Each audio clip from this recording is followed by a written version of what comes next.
Hello dear students, आप सभी का क्या हाल है।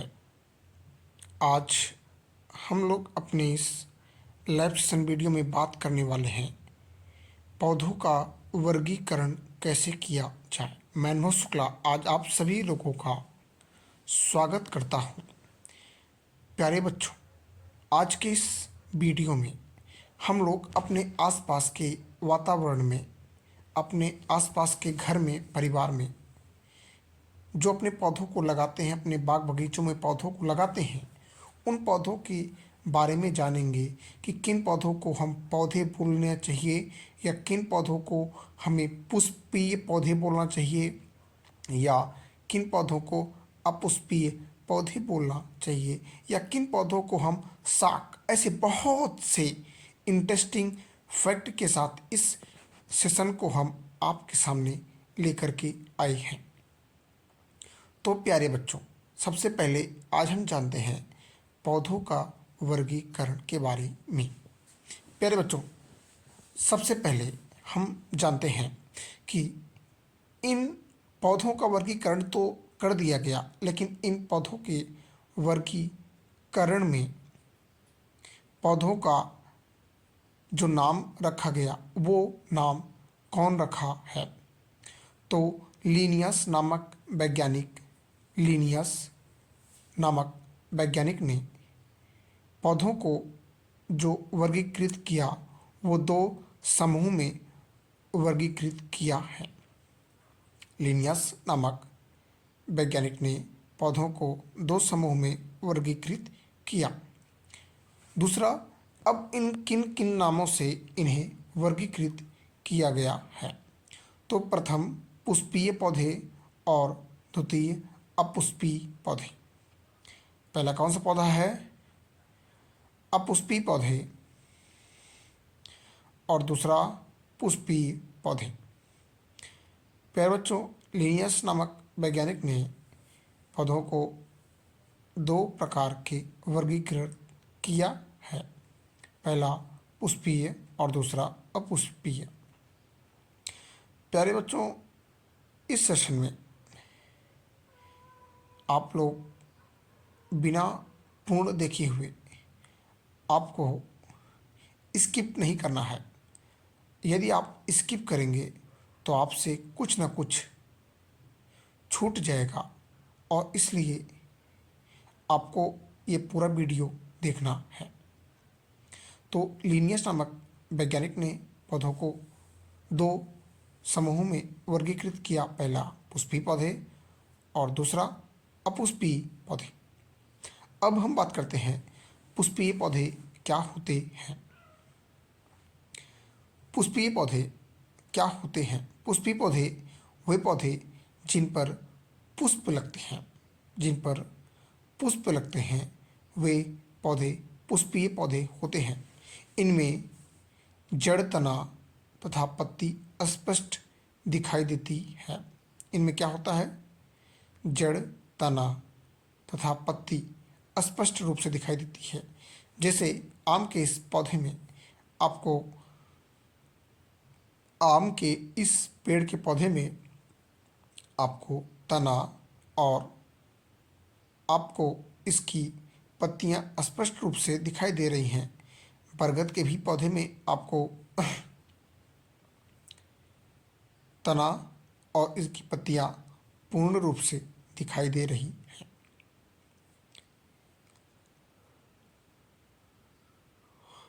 क्या आपको समझ में आ गया? ठीक, ओके, आगे बढ़ते हैं।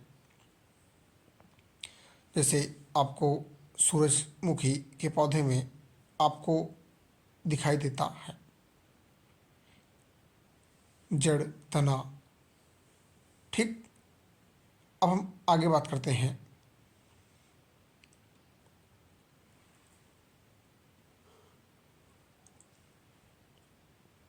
अब उदाहरण के रूप में पुष्पीय पौधे कौन कौन से होते हैं, हम इनके बारे में जानते हैं। जैसे आम का पौधा, सरसों का पौधा, गुलाब, कुमुदनी, सूरजमुखी, नीम, बरगद, आम, जामुन, बेल। अन्य पौधे ऐसे हैं, बहुत से पौधे ऐसे हैं क्योंकि देखिए जामुन में भी क्या आता है, पुष्प, और फिर फल लगता है। आ, नीम में भी पुष्प आता है और फिर उसके बाद नीम कौड़ी, इसको हम लोग बोलते हैं गांव में, उनमें फल लगता है। उसके बाद बेल में भी पुष्प आते हैं और फिर उसमें भी फल लगते हैं। आपको यहाँ पर आम के पौधे में शाखाएं दिख रही होंगी, मतलब जहाँ से इन शाखाओं से क्या होता है,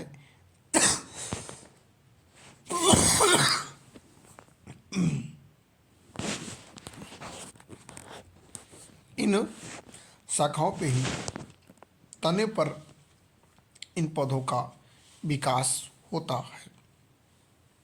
सूरजमुखी के इस पौधे में आपको पुष्प और तना और इसकी शाखाएं दिख रही हैं। अब हम बात करते हैं अपुष्पीय पौधे। ऐसे पौधे जिन पर पुष्प कभी नहीं लगते, कभी भी, मतलब पूरे जीवन सूख जाएंगे, खत्म हो जाएंगे, फिर भी उनमें कभी भी पुष्प नहीं आएगा। ऐसे पौधे अपुष्पीय पौधे कहलाते हैं। इनमें जड़, तना तथा पत्ती का क्या होता है, क्योंकि अभाव होता है, इसमें जड़, तना तथा पत्ती का क्या होता है, इसमें अभाव होता है। अभाव का मतलब कमी होती है।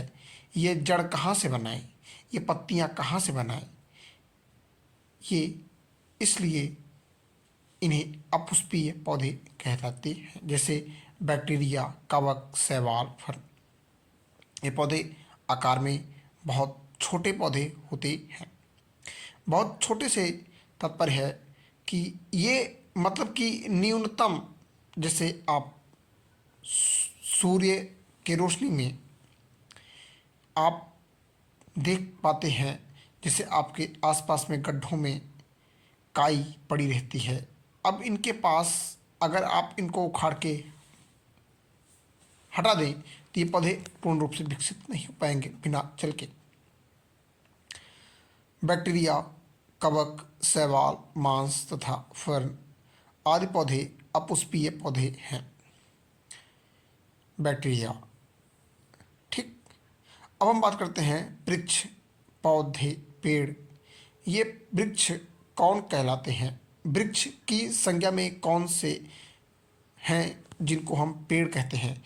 कहते हैं ना कि पेड़ बहुत मोटे मोटे होते हैं, तो ऐसी श्रृंखला में ऐसे पौधे वृक्ष कहलाते हैं जो लंबे, घने और मजबूत तने वाले पौधे होते हैं। उन्हें हम क्या बोलते हैं, वृक्ष या पौधे कहते हैं। जिनकी क्या होती हैं, बहुत लंबे लंबे, जो बहुत क्या होते हैं, बड़े, मोटे और घने होते हैं। उनकी तने, उनकी शाखाएं क्या होती हैं, उनकी मोटे मोटी होती हैं। और मिट्टी में और मिट्टी में वे बहुत नीचे तक अपनी जड़ को लेकर के जाते हैं। मिट्टी में और अपनी जड़ को बहुत नीचे तक लेके जाते हैं। जैसे आप औले का पेड़ देख लीजिए, बैर का पेड़ देख लीजिए, आम का पेड़ देख लीजिए, महुआ का पेड़ देख लीजिए, नारियल का पेड़ देख लीजिए, बरगद का पेड़ देख लीजिए। इन सभी की जड़ें क्या होती हैं, बहुत नीचे तक होती हैं। लेकिन अगर हम बात करें एक सरसों का पौधा, सरसों के पौधे के जड़ कितना नीचे रहता है, बहुत थोड़ा सा नीचे रहता है, उखाड़ने पर उखड़ जाता है ना, क्योंकि जब वो सूख जाता है पौधा तभी क्या होता है, उखड़ जाता है। लेकिन अगर आम के पौधे को सूख जाने के बाद उखाड़ने का प्रयास करें तो क्या वो उखड़ेगा, नहीं उखड़ेगा, क्योंकि उस पौधे की जो जड़ है बहुत नीचे तक गई रहती है। ठीक, तो आपको समझ में आ गया होगा कि जो वृक्ष होते हैं उनकी शाखाएं वो क्या होती हैं, उनकी शाखाएं और उनके तने बहुत ही क्या होती हैं, मोटे होते हैं। ओके। अब हम बात करते हैं झाड़ी। झाड़ी झाड़ी जो ऐसे पौधे होते हैं जो बहुत ही मध्यम, मतलब कि मीडियम साइज, ठीक, कितना medium size, 5-6 feet, 7 feet, 8 feet तक, बहुत ज़्यादा 10 फीट तक, ये क्या होते हैं, बहुत ही मीडियम होते हैं, बहुत ही छोटे आकार की, या 1-2 फीट तक का जो पौधा होता है, ठीक, वो छोटे छोटे पौधे होते हैं। इनको क्या बोलते हैं हम लोग, झाड़ी बोलते हैं। इनमें छोटी बड़ी अनेक शाखाएं होती हैं। देखो बच्चों, शाखा और तना, ये दो चीज होता है। जो शाखा होता है, शाखा, जैसे एक आदमी के 2 हाथ है और पूरा शरीर है, शरीर में क्या है, उसका हाथ है, तो उस कंडीशन में उसके जो हाथ है वो उसकी क्या होती है, शाखाएं। उस तरह से क्या होती है उसकी शाखाएं, तना, ठीक। तना उसकी जो मूल, जैसे हमारा पैर है, इसी तरह से अपना वो क्या होती है, उसका तना होता है। अब बात करते हैं हम शाक। शाक ऐसे पौधे होते हैं जो आकार में बहुत ही छोटे होते हैं। इनके तने हरे और पतले होते हैं। इतने पतले होने के बाद भी क्या होते हैं, ये जमीन पर खड़े रहते हैं, जैसे घास, धान, गेहूँ, मटर, ये सभी क्या है, शाक हैं। अब बात करते हैं हम,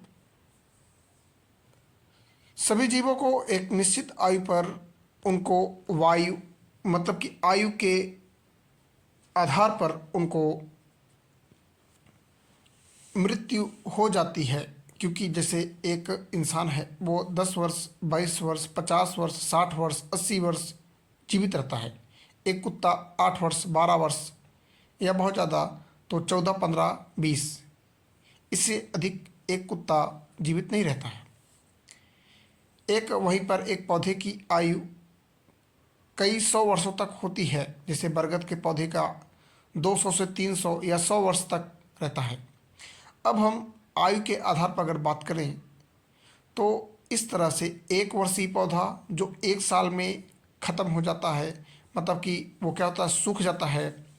2 वर्षीय पौधे ऐसे पौधे जो 2 वर्ष तक जीवित रहते हैं, जैसे 2 साल से 5 साल, 5 साल से 10 साल। हमारी एज क्या होती है, बढ़ती जाती है। तो 1 वर्षीय पौधे ऐसे पौधे होते हैं जो 1 वर्ष में सूख जाते हैं, जैसे चना, मटर, गेहूँ, धान, मक्का, ज्वार आदि। इन पौधों को क्या करते हैं हम, 1 साल में इन्हें काट लेते हैं, सूख जाते हैं। क्योंकि फिर 2 वर्षीय पौधे ऐसे पौधे जो 2 वर्ष तक जीवित रहते हैं, इन्हें, इनमें हमें जड़, तना, क्या होता है, जड़, तना आदि क्या होता है, हमें दिखाई देता है। लेकिन 1 वर्षीय पौधे में, अर्थात 12 महीने, 12 मंथ ही क्या होते हैं, वो जीवित रहते हैं। लेकिन 2 वर्षीय पौधे अर्थात 24 महीने, 24 मंथ्स, वो क्या रहते हैं, जीवित रहते हैं, ठीक।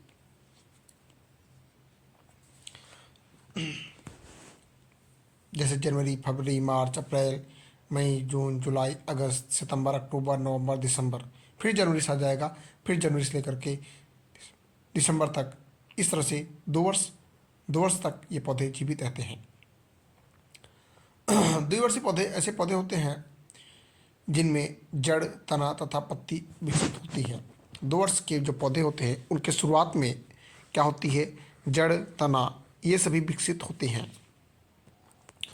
और इस वीडियो को आप पूरा देखिएगा, क्योंकि यदि आप स्किप करेंगे तो आपसे कुछ ना कुछ छूट जाएगा।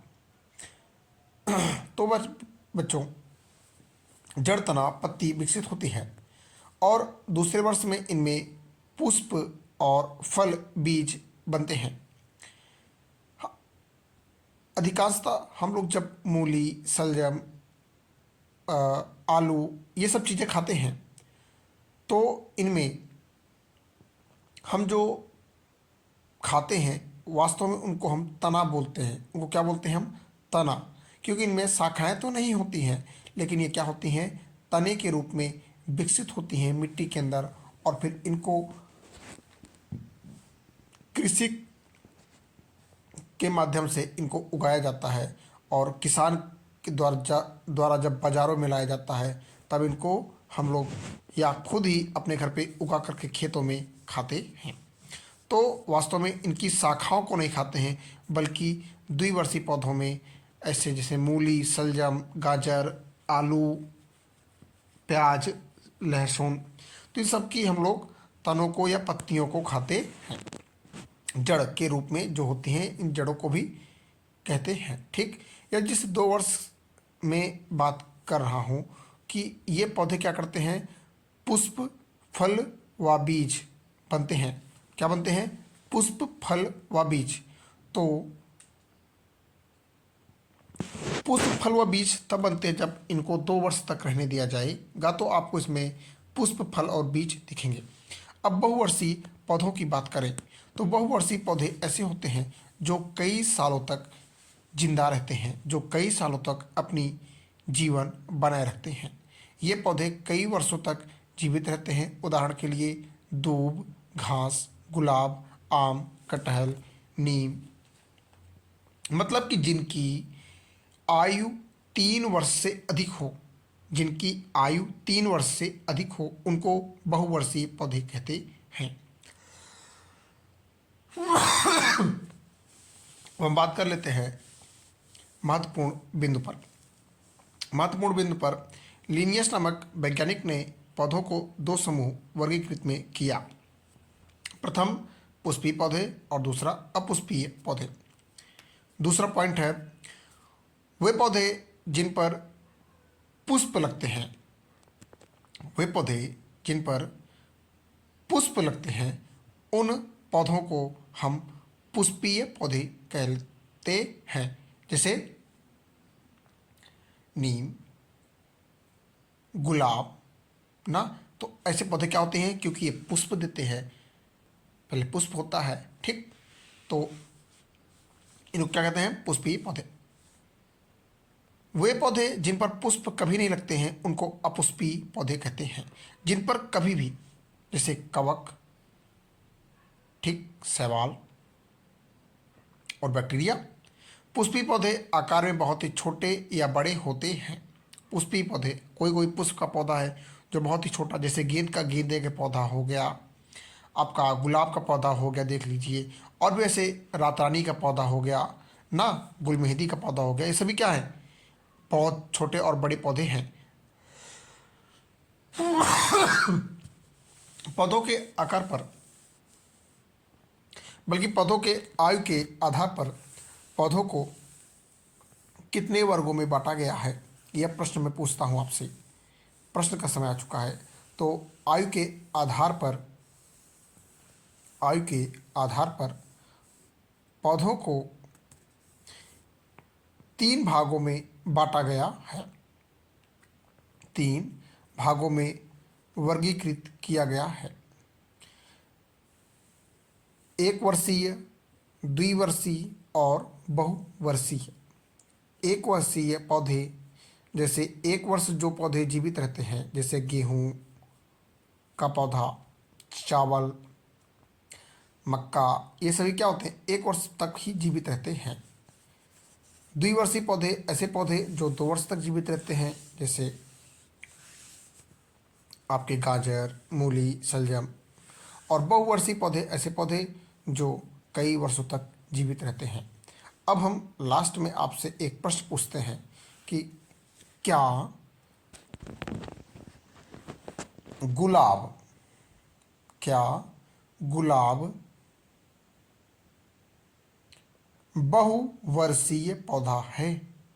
क्या गुलाब बहुवर्षीय पौधा है? आप इसे हमें कमेंट करें और हमें आप बताएं अपनी इस कमेंट में। जय हिंद, जय भारत। आपको ऐसा अच्छा लगे तो आप लाइक करें, कमेंट करें। जय